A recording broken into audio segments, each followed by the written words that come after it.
1392년 음력 4월 4일 밤, 개성의 선주교. 한 노인이 쓰러져 있었습니다. 긴 한복은 피로 물들어 있었고 그의 곁엔 철퇴 하나가 굴러다니고 있었습니다. 이 노인의 이름은 정몽주. 고려 왕조를 끝까지 지키려 했던 마지막 충신이었습니다. 그런데 여러분, 이상한 점이 있습니다. 정몽주를 죽인 건 강도가 아니었습니다. 외적도 아니었습니다. 그를 죽인 건 바로 새 시대를 열려는 사람들, 조선을 건국하려는 세력이었습니다. 왜 한 충신이 이렇게 비참하게 죽어야 했을까요? 왜 새로운 나라를 세우기 위해서는 반드시 그가 사라져야만 했을까요? 오늘은 고려 왕조 마지막 충신, 정몽주의 죽음과 그 죽음이 의미하는 조선 건국의 어두운 이면을 파헤쳐 보겠습니다. 역사책은 조선 건국을 위대한 혁명이라 말합니다. 하지만 그 혁명의 뒤편엔 피와 배신, 그리고 권력을 향한 냉혹한 계산이 숨어 있었습니다. 지금부터 그 이야기를 시작합니다. 14세기 후반, 고려는 무너지고 있었습니다. 500년을 이어온 왕조였지만 이제는 권력을 잃은 왕실, 부패한 귀족들, 그리고 끝없는 외침으로 백성들은 고통받고 있었습니다. 이 혼란 속에서 두 세력이 대립하고 있었습니다. 하나는 고려를 끝까지 지키려는 보수파, 그 중심엔 정몽주가 있었습니다. 또 하나는 새로운 나라를 세우려는 개혁파, 그 중심엔 이성계와 그의 아들 이방원이 있었습니다. 정몽주는 당시 60세가 넘은 노학자였습니다. 원나라와 명나라를 오가며 외교를 담당했고 성리학을 깊이 연구한 학자였습니다.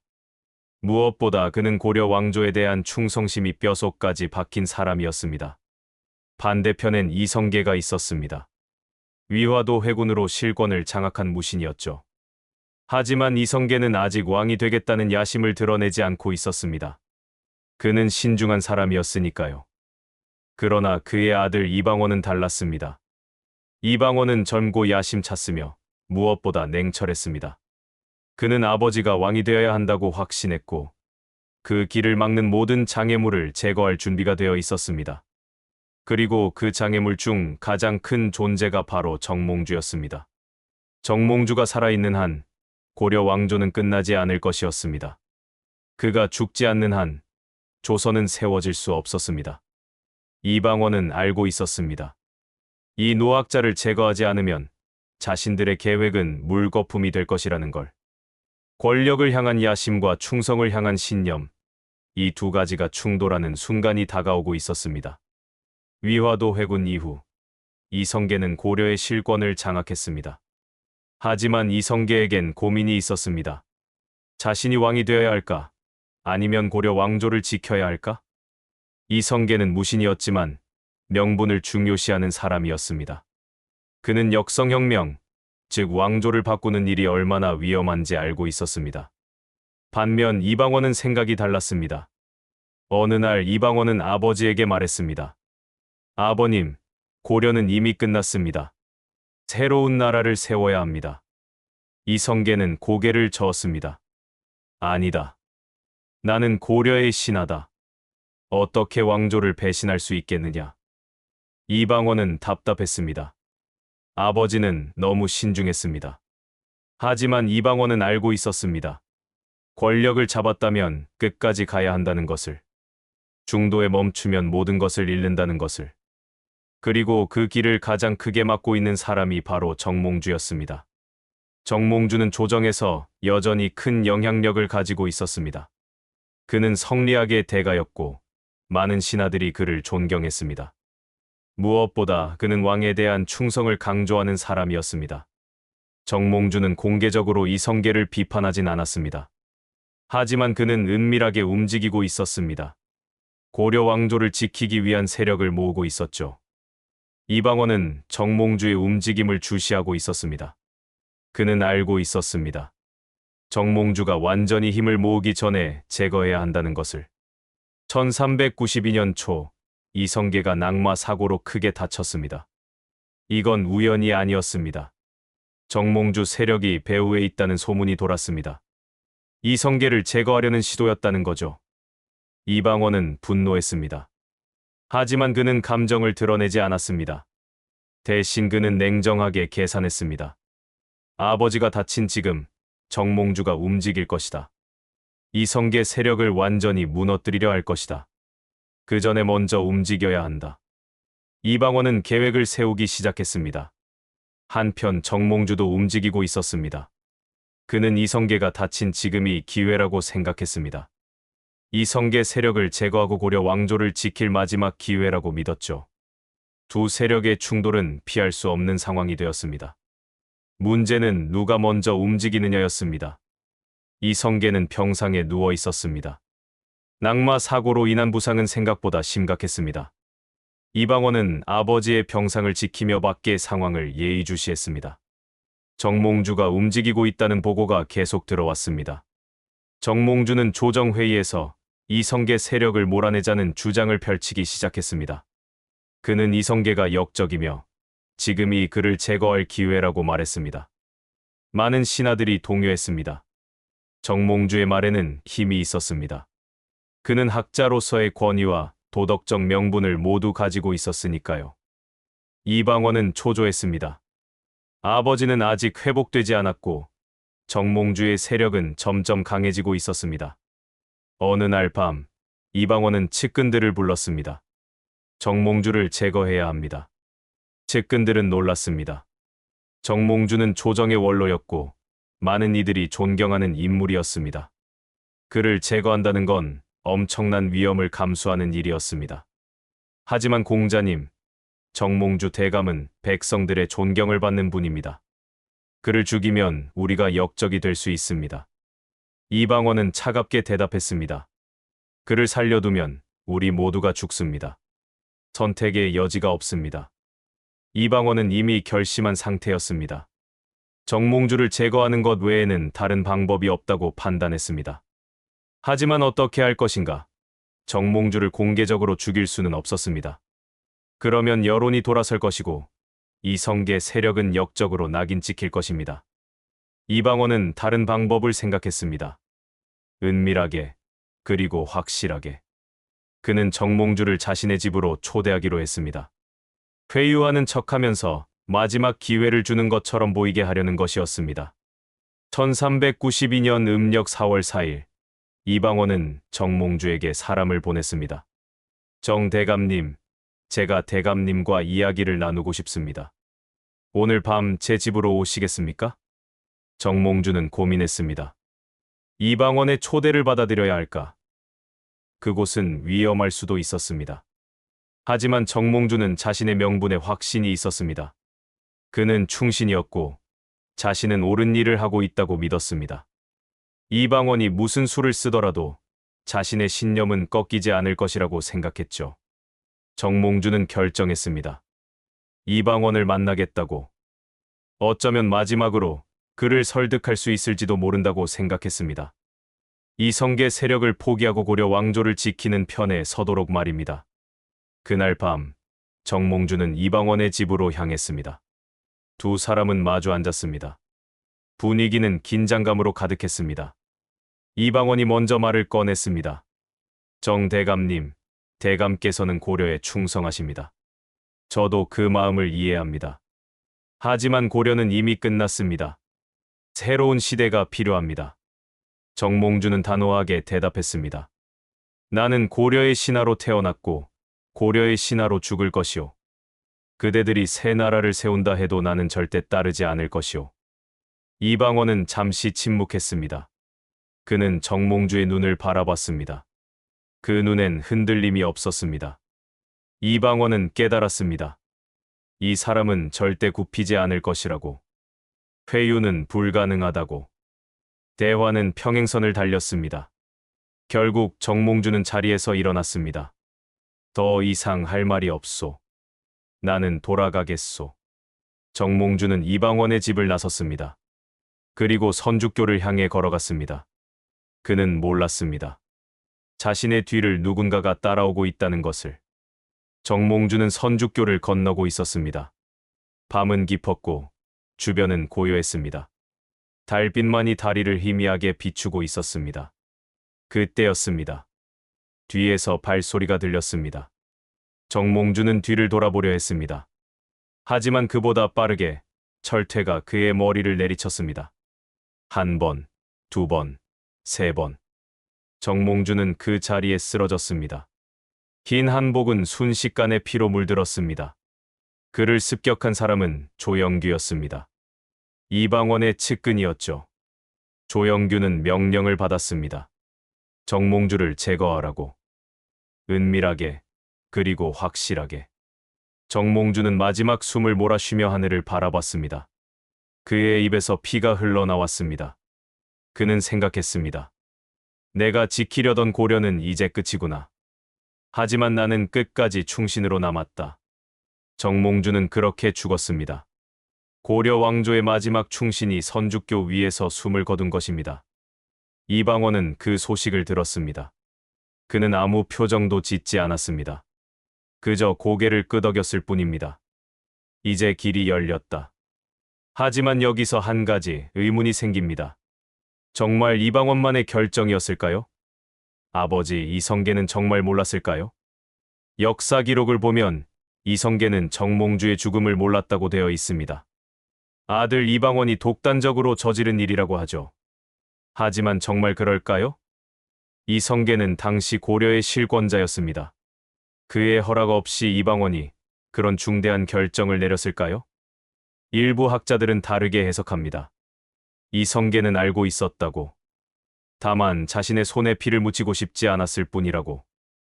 이성계는 명분을 중시하는 사람이었습니다. 그는 역적이 되고 싶지 않았습니다.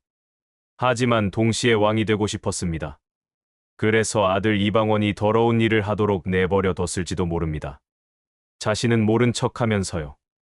이건 매우 영리한 전략입니다. 권력은 얻되 책임은 지지 않는 것. 아들에게 모든 것을 떠넘기는 것. 실제로 이성계는 나중에 정몽주의 죽음에 대해 안타까워했다고 합니다. 하지만 그걸 막지는 않았죠. 이방원 역시 이런 상황을 이해하고 있었습니다. 그는 아버지를 위해 스스로 악역을 자처했습니다. 자신이 욕을 먹더라도 아버지가 왕이 되게 하겠다고 결심한 것입니다. 그리고 그날 밤, 선주교에서 한 가지 더 중요한 일이 벌어졌습니다. 정몽주가 죽은 직후, 이방원은 즉시 움직였습니다. 정몽주와 가까웠던 신하들을 모두 체포하거나 제거했습니다. 이건 미리 준비된 일이었습니다. 정몽주를 죽이는 것만으로는 부족했습니다. 그의 세력 전체를 뿌리 뽑아야 했습니다.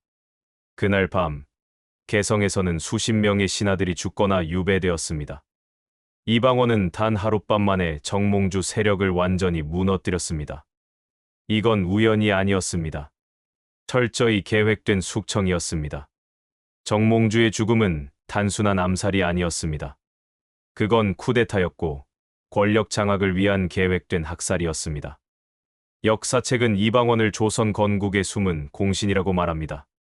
하지만 그 이면엔 냉혹한 계산과 피해 숙청이 있었습니다. 정몽주는 충신이었습니다. 하지만 새로운 시대에서 그의 충성은 장애물일 뿐이었습니다. 권력 앞에서 도덕과 명분은 무력했습니다. 살아남기 위해선 먼저 공격해야 했습니다. 이것이 권력 투쟁의 냉혹한 현실이었습니다. 정몽주의 시신은 선주교 위에 그대로 놓여 있었습니다. 아침이 밝아오자 사람들이 하나둘 모여들었습니다. 그들은 충격에 빠졌습니다. 정대감이 돌아가셨다고. 누가 이런 짓을. 소문은 빠르게 퍼졌습니다. 고려의 마지막 충신이 살해당했다고. 이성계 세력이 그를 죽였다고. 백성들은 분노했습니다. 정몽주는 존경받는 인물이었습니다. 그가 이렇게 비참하게 죽은 것에 사람들은 슬퍼했습니다. 하지만 이방원은 개의치 않았습니다. 그는 이미 다음 수를 두고 있었습니다. 그는 조정에 나가 발표했습니다. 정몽주는 역적이었습니다. 그는 이성계 대감을 해치려 했고 나라를 혼란에 빠뜨리려 했습니다. 그의 죽음은 정당한 처벌입니다. 신하들은 술렁였습니다. 하지만 아무도 반박하지 못했습니다. 이미 정몽주 세력은 모두 제거되었고 남은 사람들은 두려움에 떨고 있었습니다. 이방원은 계속 말했습니다.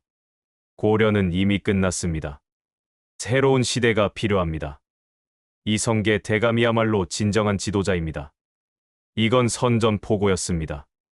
이제 고려를 무너뜨리고 새 왕조를 세우겠다는 공개적인 선언이었습니다.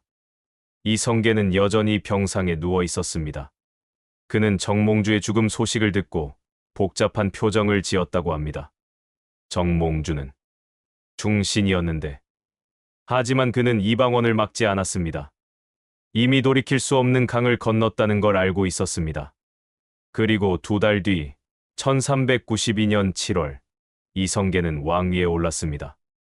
고려 왕조는 그렇게 끝났습니다. 500년의 역사가 막을 내린 것입니다.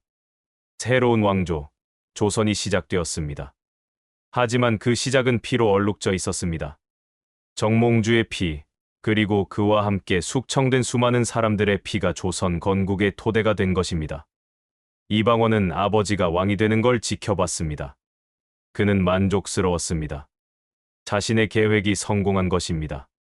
하지만 그는 곧 깨달았습니다. 아버지는 자신을 세자로 삼지 않았습니다. 대신 이복 형제인 이방석을 세자로 책봉했습니다. 이방원은 배신감을 느꼈습니다. 자신이 모든 더러운 일을 다 했는데 정작 왕위는 다른 사람에게 넘어가게 된 것입니다. 그는 생각했습니다. 내가 정몽주를 죽였다. 내가 아버지를 왕으로 만들었다. 그런데 왕위는 내 것이 아니라고? 이방원의 마음속에 또 다른 계획이 싹 트기 시작했습니다. 이번엔 형제들을 제거하는 계획이었습니다. 몇 년 뒤 이방원은 왕자의 난을 일으켰습니다.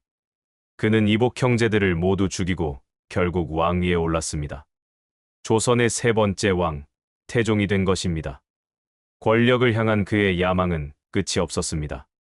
한 번 피를 묻힌 손은 계속해서 피를 묻혀야 했습니다. 선주교에서 시작된 비극은 계속되었습니다. 정몽주의 죽음은 시작일 뿐이었습니다.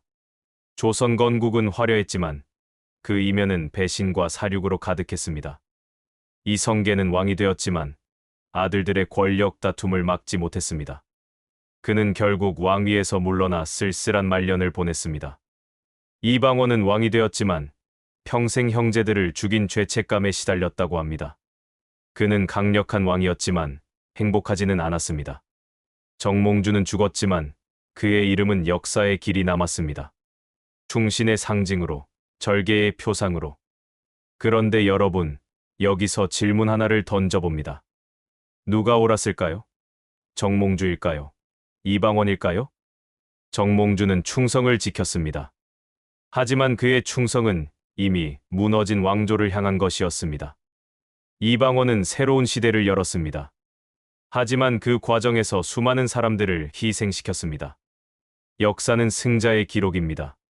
조선 왕조는 500년을 이어갔고 이방원은 훌륭한 왕으로 평가받습니다. 하지만 선주교에 남은 핏자국은 지워지지 않았습니다. 그 핏자국은 오늘날까지도 우리에게 질문을 던집니다. 과연 권력을 위해 무엇을 희생해도 되는가? 새로운 시대를 위해 사람을 죽이는 것이 정당화될 수 있는가? 정몽주가 죽은 선주교는 지금도 남아 있습니다. 그 다리 위엔 붉은 핏자국이 아직도 남아 있다고 합니다. 600년이 지났지만 지워지지 않는 핏자국이라고 하죠. 물론 과학적으로는 설명이 안 됩니다. 하지만 사람들은 그렇게 믿고 싶어 합니다.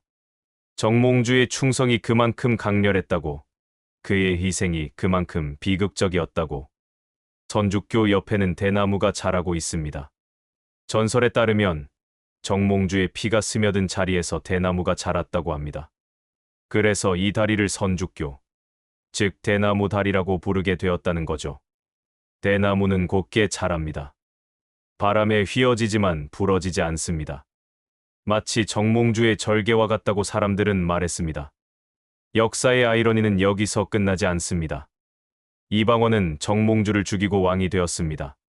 하지만 그는 평생 정몽주를 잊지 못했습니다. 왕이 된 후에도 이방원은 종종 선주교를 찾았다고 합니다. 그곳에 서서 한참을 서 있었다고 하죠.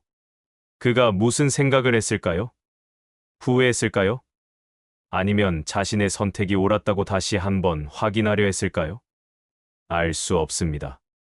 다만 확실한 건 이방원은 자신이 죽인 정몽주를 결코 잊지 못했다는 것입니다. 더 아이러니한 건 후대의 평가입니다. 조선시대 내내 정몽주는 충신의 표상으로 추앙받았습니다. 선비들은 정몽주의 충절을 배워야 한다고 가르쳤습니다. 특히 유명한 것이 정몽주의 단심가입니다. 이 몸이 죽고 죽어 100번 고쳐 죽어 백골이 진토되어 넋이라도 있고 없고 임향한 일편단심이야 가실 줄이 있으랴. 이 시는 조선시대 모든 선비들이 외우는 충절의 상징이 되었습니다. 정몽주는 죽었지만 그의 정신은 살아남아 더 큰 힘을 발휘한 것입니다. 반면 이방원은 냉혹한 권력자로 기억되었습니다. 효과적인 왕이었지만 도덕적으로는 비판받는 인물이었죠. 조선의 유학자들은 이방원을 평가할 때 항상 복잡한 표정을 지었습니다. 그가 조선을 세우는데 공이 크다는 건 인정하지만 그 과정에서 보인 냉혹함은 결코 칭찬받을 수 없는 것이었으니까요. 심지어 이방원의 아들들과 후손들조차 정몽주를 존경했습니다.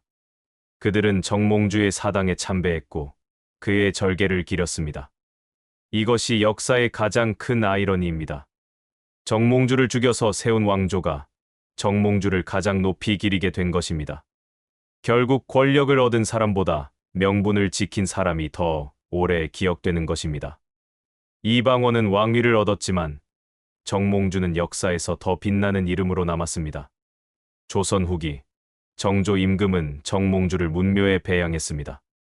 문묘는 공자를 모시는 곳으로 유학자로서 최고의 영예입니다. 정몽주는 죽은 지 400년 만에 최고의 명예를 얻은 것입니다. 그리고 선주교는 성지가 되었습니다. 선비들은 과거 시험을 보러 갈 때 반드시 선주교를 지나며 정몽주에게 절을 올렸습니다. 자신도 정몽주처럼 충절을 지키는 선비가 되겠다고 다짐하면서요. 권력은 일시적이지만 명분은 영원하다는 진리가 여기서 증명됩니다. 오늘날 우리는 이 이야기에서 무엇을 배울 수 있을까요? 첫째, 권력은 사람을 변하게 만듭니다. 이방원은 본래 나쁜 사람이 아니었습니다. 그는 영리하고 능력 있는 인물이었죠. 하지만 권력을 향한 욕망이 그를 냉혹한 사람으로 만들었습니다. 권력을 잡기 위해서는 도덕을 버려야 한다고 생각한 순간 그는 이미 인간성의 일부를 잃은 것입니다. 오늘날에도 우리는 비슷한 모습을 봅니다. 성공하기 위해, 출세하기 위해 원칙을 포기하는 사람들을 말이죠. 하지만 역사는 말합니다. 그렇게 얻은 성공은 결코 온전한 행복을 주지 못한다고. 둘째, 명분 없는 권력은 오래가지 못합니다. 조선은 500년을 이어갔지만 그 시작의 폭력성은 계속해서 왕조를 괴롭혔습니다. 왕자의 난, 계유정난, 무오사화, 갑자사화. 조선 초기는 끊임없는 피해 숙청으로 얼룩졌습니다.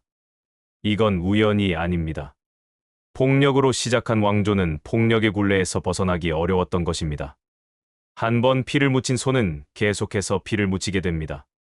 권력을 위해 사람을 죽이는 것이 정당화되면 그 다음부터는 더 쉽게 사람을 죽일 수 있게 됩니다. 셋째, 역사는 승자만의 것이 아닙니다. 정몽주는 졌지만 그의 이름은 더 오래 기억됩니다. 우리는 종종 승자가 역사를 쓴다 하고 말합니다. 맞는 말입니다. 하지만 역사를 쓰는 것과 역사의 이름을 남기는 것은 다릅니다. 이방원은 역사를 썼지만 정몽주는 역사의 이름을 남겼습니다. 600년이 지난 지금 사람들은 여전히 정몽주의 충절을 기억하고 존경합니다. 우리 시대에도 권력을 위해 도덕을 버리는 사람들이 있습니다. 당장의 성공을 위해 원칙을 포기하는 사람들이 있죠. 하지만 선주교의 핏자국은 우리에게 말합니다.